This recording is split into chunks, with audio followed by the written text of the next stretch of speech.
Hello there. I just want to make another quick video. I won't keep it for long.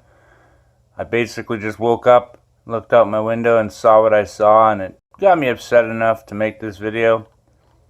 And as the title suggests, trying to ponder this without triggering all the censors and all the algorithms out there these days. Because these days it seems like certain topics are getting censored more than they used to be, at least in the topic of climate change, or what's really causing climate change. And it sure ain't what they're telling us. That's obvious. Or even like jumping over to my Facebook here, scrolling down, I noticed that when I tried to tag a few people in this post here, the tag didn't really show. I mean, it showed up, but the secondary tag giving you the option to share it didn't. And it always shows up right here next to the other one, but whatever. It is what it is. And so even like this was what I woke up to today. Well, hello there. I just wanted to make a quick video. I wake up to this. Does that look like normal flight paths to you? I mean, X marks the spot, and then all those other spray patterns in the back. You know, I don't know if normies know this, but contrails and chemtrails are two different things. The aluminum spraying and whatnot, how David Keith, the Geo Engineer, publicly stated that it was easy and cheap for them to convert the fuel system over of any jet, that it's in the fuel now, that's not normal, and that the fact that the MPs and the politicians are lying, or somebody's lying to them and telling them that this is to fight climate change, this is creating climate change. So yeah. And that's the speculation that I'm going to hold to. Here's a citation. You can check this out. I'll put them in the description section below. People watch them or don't watch them. Dr. Russell Blaylock talking about what this does to our brains. Neuropsychology, a neurosurgeon talking about neuropsychology, what heavy metals do to our brains. And then as the day went on, I just keep seeing them. Just a straight grid of line after line after line after line. And people think that's normal. Right. And therein lies the catch-22. What is normal?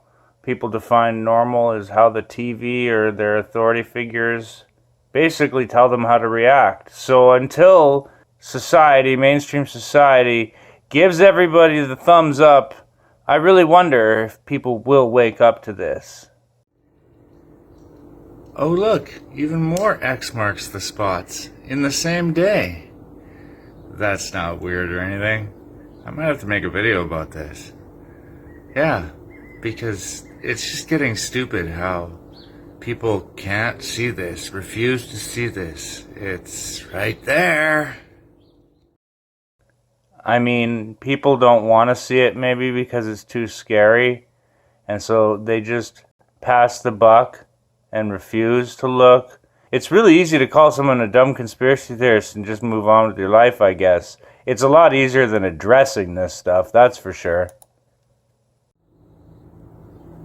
I just can't get over how many people think this is normal. I guess people have grown up, this is all they've seen. It scares them. They don't want to look at it. The TV hasn't told them to be upset yet, so of course they aren't. And on it goes, I guess. I pray Jesus help us. This is absurd. It needs to be known.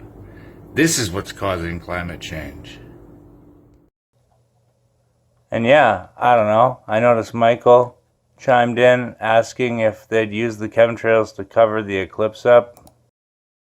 And just quickly typing in here now as we go along. And even that's the most logistical reason to do it, is it nerfs enemy radar. But all the aluminum and whatnot, like this, clips from this Geo Engineering conference where David Keith mentions how the first thing they did was the toxicology reports, but they didn't publish it because they knew people would panic.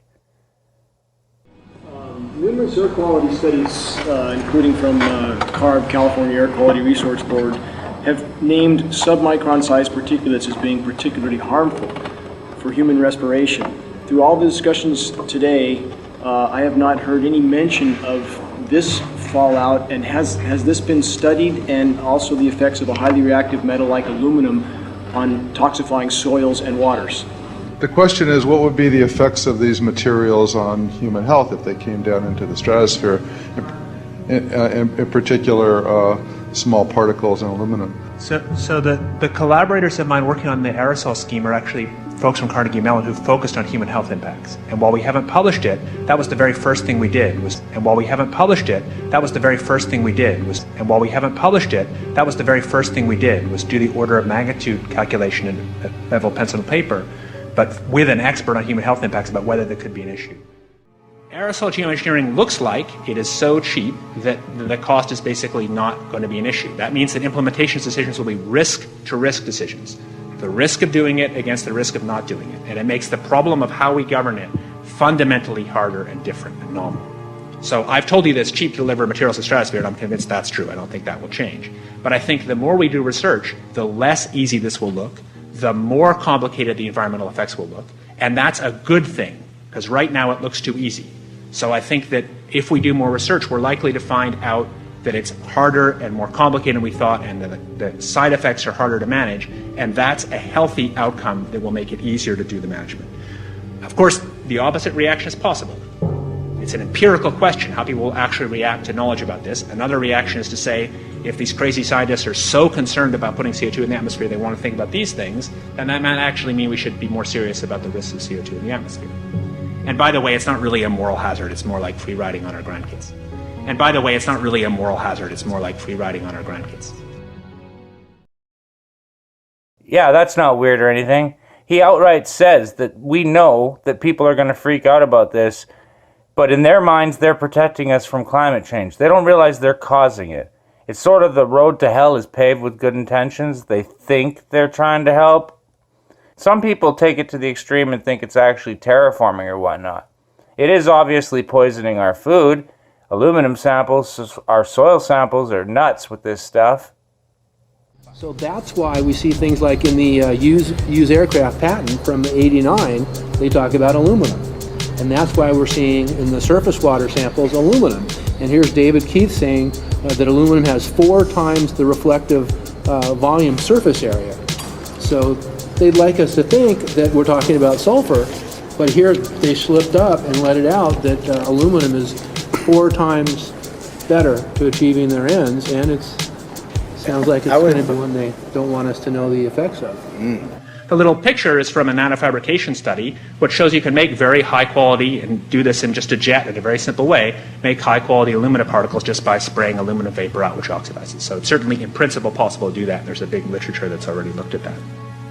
And you could do that by either building new versions of these aircraft or even re-engineering existing aircraft. So there's some ideas of that. So you go to an engineering firm and you want this done. They don't say this is hard or unusual. They say, okay, yes, we could do it. But there's not much else to say about it. I hammer and I hammer at this, and people either listen or they don't. I harken back to some of my first videos, my hiking rants. I would wander around talking about this stuff. And our MPs apparently are either paid to look the other way or don't know.